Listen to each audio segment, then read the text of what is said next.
अभी तो इस यात्रा में कुछ जगह मुझे जाने को कहा जाएगा और मैं दक्षिण के राज्यों में जाऊंगा। सुना आपने, कभी जो शिवराज सिंह चौहान मध्य प्रदेश छोड़कर दिल्ली तक जाने की बात नहीं करते थे, अब वो दिल्ली तो क्या दक्षिण तक के राज्यों में जाने के लिए तैयार हैं। एमपी में चुनाव के नतीजे आने के बाद और पहले शिवराज सिंह चौहान बार बार ये बात दोहरा रहे थे, लेकिन दिल्ली में पार्टी के राष्ट्रीय अध्यक्ष जेपी नड्डा से उनकी मुलाकात हुई है। इस मुलाकात के बाद शिवराज सिंह चौहान का मन बदल गया है। वो अब दिल्ली तो क्या एमपी को छोड़कर कहीं भी जाने को तैयार हो गए हैं। नमस्कार, प्रदेश तक में आपका स्वागत है। मैं हूं इल्मान खान।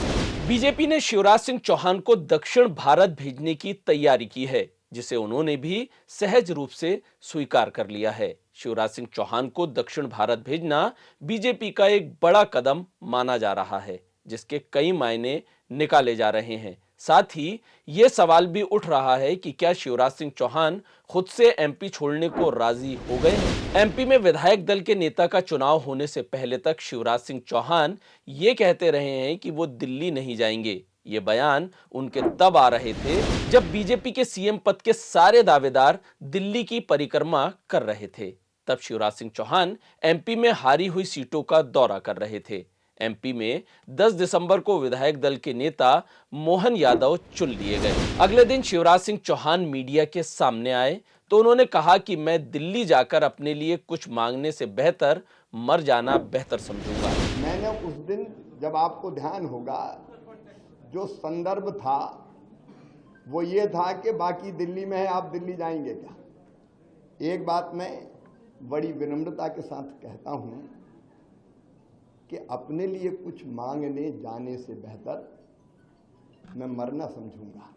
वो मेरा काम नहीं है, और इसलिए मैंने कहा था मैं दिल्ली नहीं जाऊंगा। शिवराज सिंह चौहान के बयान से एक बार लगा था कि अब शायद वो अपने तेवर दिखाएंगे, लेकिन जब पार्टी आलाकमान ने उनको दिल्ली तलब किया तो उनकी पूरी बॉडी लैंग्वेज ही बदल गई। दिल्ली में उन्होंने बीजेपी के राष्ट्रीय अध्यक्ष जेपी नड्डा से मुलाकात की। इस मुलाकात के दौरान तमाम मुद्दों पर लंबी बातचीत हुई। इसके बाद ये अटकलें तेज हो गई थी कि उन्हें कोई बड़ी जिम्मेदारी मिलेगी। इसके बाद शिवराज सिंह चौहान ने बाहर निकलकर मीडिया से बात की। अपनी भूमिका को लेकर उन्होंने कहा कि एक पार्टी के कार्यकर्ता के नाते जो भूमिका पार्टी तय करेगी वो मैं निभाऊंगा।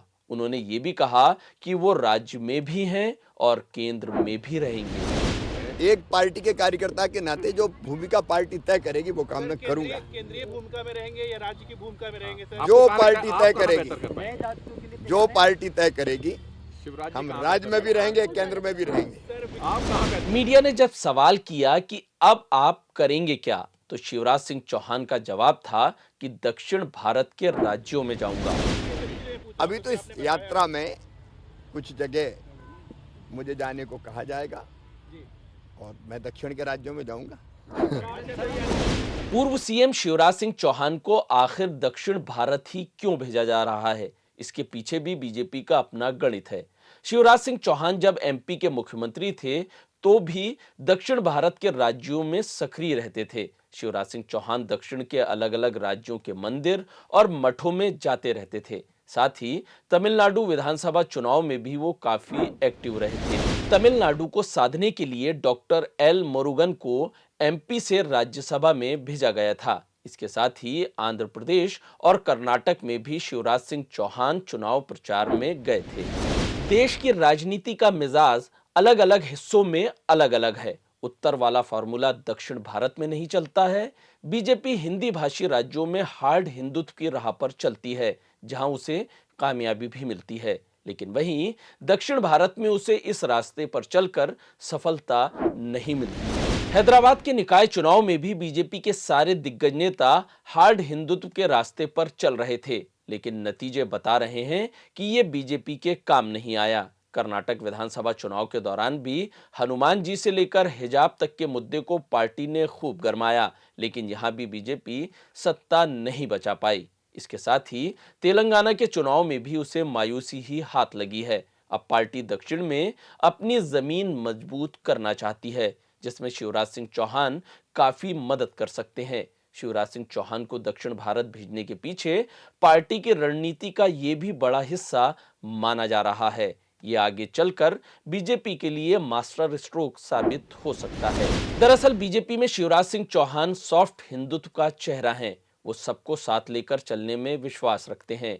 शिवराज सिंह चौहान धार्मिक विवादों से बचते रहे हैं। यही वजह है कि एमपी में उन्हें मुस्लिम भी वोट करते हैं। 2023 के विधानसभा चुनाव में इसकी झलक भी दिखी है।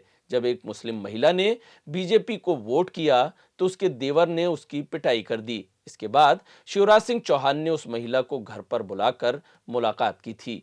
बीजेपी शिवराज सिंह चौहान को दक्षिण भारत में आगे कर सॉफ्ट हिंदुत्व की राह पर चलने की तैयारी कर रही है। साथ ही ओबीसी पॉलिटिक्स भी साउथ के राज्यों में एक बड़ा फैक्टर है, जिसमें शिवराज सिंह चौहान फिट बैठते हैं।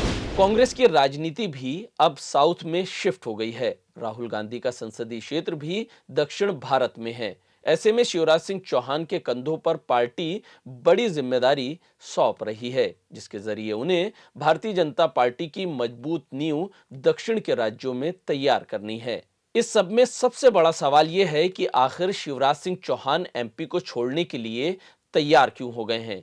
दरअसल शिवराज सिंह चौहान के पास अब कोई विकल्प नहीं बचा है।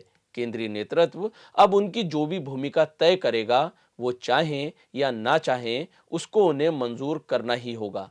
शिवराज सिंह चौहान आज भी उत्तर भारत में नरेंद्र मोदी के बाद सबसे स्वीकार्य नेता माने जाते हैं। बावजूद इसके मोदी शाह युग की बीजेपी में उनको अपना वजूद बचाए रखने की चुनौती है, क्योंकि बीजेपी में मोदी और शाह के आ जाने के बाद कभी पार्टी के बड़े बड़े नेता कहां गुम हो गए, किसी को पता नहीं। शिवराज सिंह चौहान सियासत के मंझे हुए खिलाड़ी हैं। उन्हें पता है कि राजनीति में जब तक आप मुख्य धारा में हैं, तब तक ही आपकी पूछ परख है। नहीं तो किसी वक्त पार्टी के बड़े बड़े नाम रहे दिग्गजों की कोई सुध लेने वाला नहीं होता। यही वजह है कि वो बहुत ही संतुलित होकर एक एक कदम बढ़ा रहे हैं।